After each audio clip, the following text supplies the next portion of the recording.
Good morning children. നമ്മൾ കഴിഞ്ഞ ക്ലാസ്സിൽ എന്തൊക്കെയാ പഠിച്ചു?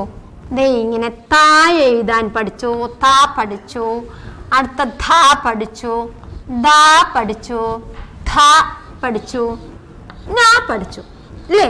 ഇതൊക്കെ പഠിച്ചു. ഇനി ഈ ക്ലാസ്സിൽ നമ്മൾ പഠിക്കാൻ പോകുന്നത് അറിയോ? അടുത്ത വ്യഞ്ജനാക്ഷരം ഥ ഥ ദ ഥ ന പഠിച്ചു കഴിഞ്ഞാൽ, ന വരെ പഠിച്ചു കഴിഞ്ഞാൽ അടുത്ത് വരുന്ന വ്യഞ്ജനാക്ഷരമാണ് എന്താണെന്നറിയോ? പ. എന്താണത്? പ. ഇനി പ എങ്ങനെയാ ഹിന്ദിയിൽ എഴുതണം നമുക്ക് നോക്കാം. പ നിങ്ങൾ ഇങ്ങനെ യു, നമ്മൾ ആൽഫബറ്റ് പഠിച്ചു കഴിഞ്ഞാൽ നിങ്ങൾക്കിതറിയാം. ഇങ്ങനെ എഴുതുന്നത് എന്താറിയോ? യു ആണ്. ആ യുയിലൂടെ ചേർത്ത് തന്നെ എന്ത് ചെയ്യുന്നു? ഒരു സ്റ്റാൻഡിങ് ലൈൻ ഇടുന്നു. ഇനി നമ്മൾ ഹിന്ദിയിൽ ഓൾറെഡി എപ്പോഴും എന്ത് ചെയ്യും? അതിന്റെ മേലെ എല്ലാ ലെറ്റേഴ്സിന്റെ മേലെയും നമ്മൾ എന്ത് ചെയ്യും? ഒരു സ്ലീപ്പിംഗ് ലൈൻ വരയ്ക്കും. ഇങ്ങനെ കാണുന്ന ഈ ലെറ്ററിനെയാണ് പറയുന്നത് പ. എന്താണത്? പ. എങ്ങനെയാണ് നിങ്ങൾ ഇംഗ്ലീഷ് ആൽഫബറ്റ് പഠിക്കുമ്പോൾ അതിൽ ഇങ്ങനെ ഒരു ലെറ്റർ ഉണ്ട്, അതായത് യു. ആ യുയിലോട് ചേർത്ത് തന്നെ ഒരു സ്റ്റാൻഡിങ് ലൈനും നിങ്ങൾ ഒപ്പം വരയ്ക്കുന്നു. എന്നിട്ട് നമ്മൾ ഹിന്ദിയിൽ എപ്പോഴും എഴുതുന്നു ഈ സ്ലീപ്പിംഗ് ലൈൻ എഴുതുന്നു. ഇങ്ങനെ കണ്ടാൽ ഈ ലെറ്ററിനെ എന്താ നമ്മൾ പറയാ? പ. ഇനി പ വെച്ചിട്ട് വരുന്ന വാക്കുകൾ ഏതൊക്കെയാന്ന് നമുക്ക് നോക്കാം. ഹിന്ദിയിൽ വരുന്നത് പേജ് നമ്പർ 30 എടുക്കൂ. ഫസ്റ്റ് ഇത് പിക്ചർ നോക്കൂ. നിങ്ങൾക്ക് എല്ലാവർക്കും പരിചയമുണ്ട്. നിങ്ങളൊക്കെ ചേട്ടന്മാരൊക്കെ ചിലപ്പോൾ ഇത് ഇട്ടിട്ട് നമ്മൾ പറമ്പിലൊക്കെ പോയിട്ട് എന്ത് ചെയ്യും? കാറ്റത്ത് ഇതിങ്ങനെ വിടുമ്പോൾ അതിങ്ങനെ ദൂരേക്ക് പറന്നു പോകും. അതെന്താണത്? ചില ചേട്ടന്മാർക്കൊക്കെ ഉണ്ടാക്കാനൊക്കെ അറിയാം ഇത് അല്ലെ. നല്ല പല കളറിലുള്ള ഇതുണ്ട്. അതല്ലാതെ നമ്മൾ ന്യൂസ് പേപ്പർ കൊണ്ടൊക്കെ ഉണ്ടാക്കാൻ അതിന്റെ വാലയ്ക്ക് വെച്ച് നല്ല ഭംഗിയാക്കിയിട്ട് പ്ലെയിൻ ആയിട്ടുള്ള സ്ഥലത്ത് പോയിട്ട് ഇതിങ്ങനെ നൂലിൽ കെട്ടി ഇങ്ങനെ വിടുമ്പോൾ കാറ്റത്ത് അതിങ്ങനെ ദൂരേക്ക് പോകും. നിങ്ങളത് കണ്ടിട്ടുണ്ടോ? എന്താണത്? പരിചയം ഉണ്ടാവും. ചിലവർക്കൊക്കെ അത് ഉണ്ടാക്കുന്ന ചേട്ടന്മാരും ചേച്ചിമാരൊക്കെ ഉള്ളവർക്കും ഇത് ഉണ്ടാക്കാൻ അറിയുന്നവർക്കൊക്കെ ഇത് പരിചയം ഉണ്ടാവും. എന്താണത് സാധനം? പട്ടം അല്ലേ? ആ പട്ടം പറത്തിയിട്ടുണ്ടോ? നല്ല രസമാണ്. അതിങ്ങനെ കാറ്റത്ത് ഇങ്ങനെ പോകുമ്പോ അത് നമ്മൾ അതിന്റെ കൂടെ പോകും. നിറയെ പട്ടങ്ങൾ. അതേപോലെ കുറെ കുട്ടികൾ ഇങ്ങനെ പട്ടം ഉണ്ടാക്കി പറത്തി കഴിഞ്ഞു കഴിഞ്ഞാൽ ചില സ്റ്റേറ്റുകളില്, ചില സംസ്ഥാനത്ത് ഇതിങ്ങനെ പട്ടം പറത്തുന്നതിനൊരു ഹോബിയായിട്ട്, ഒരു കളിയായിട്ട്, ഒരു വിനോദമായിട്ട് തന്നെ അവരിത് ചെയ്യാറുണ്ട്. പക്ഷെ നമ്മുടെ നാട്ടിലൊന്നുമില്ല. എങ്കിലും കുഞ്ഞു കുട്ടികൾക്കൊക്കെ, ചില കുട്ടികൾക്കൊക്കെ ഈ പട്ടം ഉണ്ടാക്കാൻ അറിയാം അല്ലേ. അവർ പട്ടം ഉണ്ടാക്കി ഇങ്ങനെ ദൂരേക്ക് വിടുന്നത് കാണാം അല്ലേ. ആ പട്ടത്തിന് എന്താണെന്നറിയോ ഹിന്ദിയിൽ പറയാം? പതംഗ്. എന്താ ഹിന്ദിയിൽ പറയുന്നത് പട്ടത്തിന്? പതംഗ്. പാസേ പതംഗ്. എന്താണത്? പാസേ പതംഗ്. ഇംഗ്ലീഷ് അതിനെ കൈറ്റ് എന്ന് പറയും. ഇംഗ്ലീഷിൽ അതിന് എന്ത് പറയും? കൈറ്റ് എന്ന് പറയും. ഹിന്ദിയിൽ അതിന് എന്ത് പറയും? പതംഗ്. പാസേ പതംഗ് എന്ന് പറയും. ഇനി അടുത്ത വേർഡ് നോക്കൂ. അതെല്ലാവർക്കും പരിചയമുണ്ട്. എല്ലാ ചെടികളിലും ഈ സാധനം കാണാറുണ്ട് അല്ലേ? നിങ്ങൾ എല്ലാ ചെടികളും എടുത്താലും ഈ സാധനം കാണാറുണ്ട്. എല്ലാ ചെടികൾക്കുള്ള ഒരു സാധനമാണത്. എന്താണത്? ഇല അല്ലെ? ചെടികൾക്കെല്ലാം ഉള്ള ഒരു സാധനമാണ് ഇല. ആ ഇലയെ ഉപയോഗിച്ചിട്ടാണ് ചെടികൾ ഭക്ഷണമൊക്കെ ഉണ്ടാക്കുന്നത്. അത് നിങ്ങൾ വലിയ ക്ലാസ്സിൽ അതൊക്കെ പഠിക്കാറുണ്ട്. ഈ ഇലയില്ലെങ്കിൽ ചെടികൾ ഒരിക്കലും വളരില്ല. ആ ഇലനെ എന്താണെന്നറിയാം ഹിന്ദിയിൽ പറയുന്നത്? പത്ത. എന്താണ് പറയുന്നത് ഹിന്ദിയിൽ അതിന്? പത്ത. പാസേ പത്ത. അതിന് ഇംഗ്ലീഷിൽ അതിന് പറയും ലീഫ് എന്ന് പറയും. എന്ത് പറയും? ഇംഗ്ലീഷിൽ അതിന് ലീഫ് എന്ന് പറയും. ഹിന്ദിയിൽ അതിന് എന്ത് പറയും? പത്ത. പത്ത. അപ്പൊ പാ വെച്ചിട്ടുള്ള രണ്ട് വാക്കുകൾ പഠിച്ചില്ലേ? എന്നാ? പാസേ പതംഗ് കൈറ്റ്. ഇനിയോ?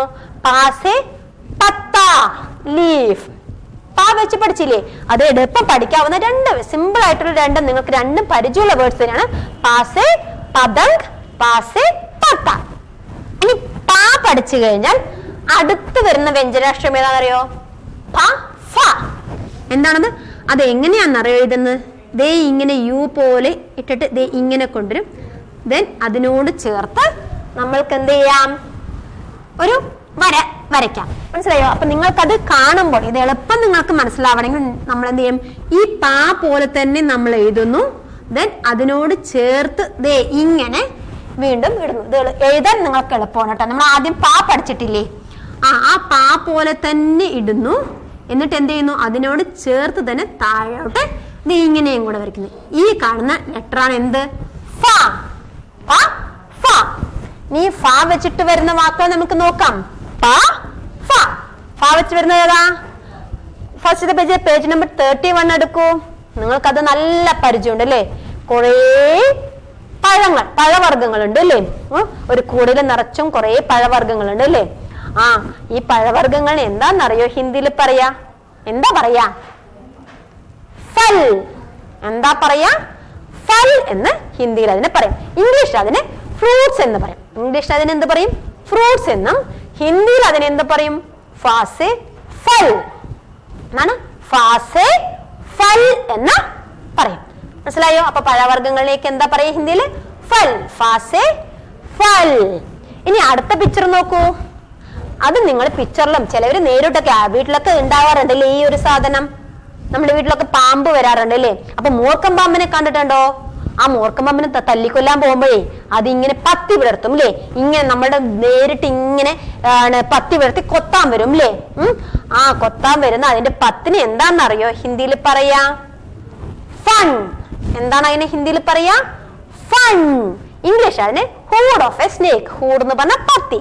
Hood of a snake. പാമ്പിന്റെ പത്തി. ഹൂഡ് എന്ന് പറഞ്ഞ പത്തി. ഹിന്ദിയിൽ അതിനെ പറയും ഫൺ. ഫാസെ ഫൺ. അതിനെ ഹൂഡ് എന്ന് ഇംഗ്ലീഷിൽ പറയും. മനസ്സിലായോ? പാമ്പിന്റെ ഇതിനെയാണ് പത്തിയാണ് പറയുന്നത് ഹൂഡ്. ഓക്കെ. അപ്പൊ ഹിന്ദിയിൽ അതിനെ പറയും ഫൺ. അപ്പൊ ഫാ വെച്ചിട്ടുള്ള രണ്ട് വാക്ക് പഠിച്ചില്ലേ? ഏതൊക്കെയാ? ഫാസെ ഫൽ. ഫൽ എന്ന് പറഞ്ഞ എന്താ? ഫ്രൂട്ട്സ്, പഴവർഗ്ഗങ്ങൾ അല്ലേ? പിന്നെയോ ഫാസെ ഫൺ. ഫൺ എന്ന് പറഞ്ഞാൽ ഹൂഡ് ഓഫ് എ സ്നേക്ക്. പാമ്പിന്റെ പത്തി. അപ്പൊ പായും ഫായും പഠിച്ചില്ലേ? പാ വെച്ച് വരുന്ന പാസെ പതങ്. പതങ് എന്ന് പറഞ്ഞാൽ കൈറ്റ്. പിന്നെയോ പാസെ പത്ത ലീഫ്. ഇനി ഫാ വെച്ചിട്ട് വരുന്നത് എന്താ? ഫാസെ ഫൽ ഫ്രൂട്ട്സ്. ഫാസെ ഫൺ ഹൂഡ് ഓഫ് എ സ്നേക്ക്.